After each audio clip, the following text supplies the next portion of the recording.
solve some local problems. This year, two Massachusetts communities, Haverhill and Southbridge, were designated All-America cities. And our New England neighborhood reporter, Joe Day, went to Southbridge to learn what it means there. Southbridge, Massachusetts, southwest of Worcester near the Connecticut border, population 17,000, and as of early April, an all-American town. So designated not because it has more than other cities and towns in America, but because it has done more with what it does have. Specifically, Southbridge was honored for expanding its arts and humanities program, centered in this old mansion, for downtown revitalization without sacrificing the history of it, and for government reform, adopting a council-manager form of government. But according to the chairman of the town's awards committee, there was something else too, something less tangible, more elusive, something called attitude. In the last 5 to 10 years, we've had a change from a negative self-image to a positive self-image, in a general way.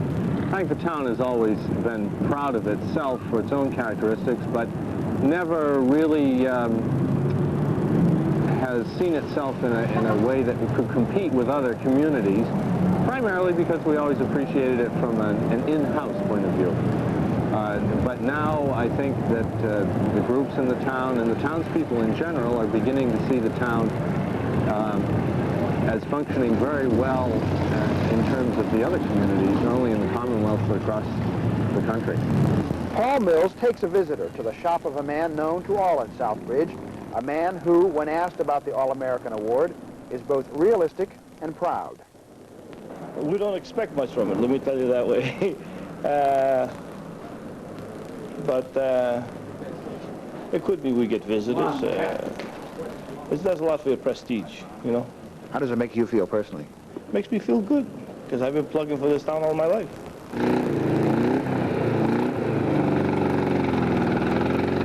There is much that is expected here in Southbridge, and some things not expected. But mostly there is familiarity in this working-class town, its economics dominated for years by the huge American Optical Company. Even people from an earlier time would feel that familiarity today, as they would feel the ethnic mix here. French Canadians, Italians, Greeks, Irish, Yankees, Spanish-speaking people, Eastern Europeans. An ethnic mix reflected in the town's many churches. There is diversity in the places where the people live, as there is diversity in the people themselves. And when you ask, what does it mean to live in an all-American town? In their answers, you learn something about them and their town. It means recognition for work that people have done in town.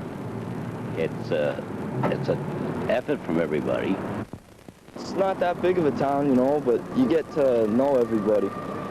And when you live someplace all your life, you really get to know and like the people that you see. How do you feel about Southbridge being an all-American town? I don't like it. I just don't like it. Because some Puerto Ricans live in this town, and the flag, man, makes it look like if the town is all full of Americans. All sorts of people live here. Puerto Ricans, Americans, you know, we all get along. I think it's great. I think it's really nice because I've lived here long enough to see a lot of the changes happening. I don't know. It's no city. I don't know. Huh? I don't have no idea what it means. What do you think about Southbridge being named an All-America city? I think it's a grand idea. I love it. Why? Why? Why? I'm proud to live in Southbridge with such an honor. Wouldn't you be?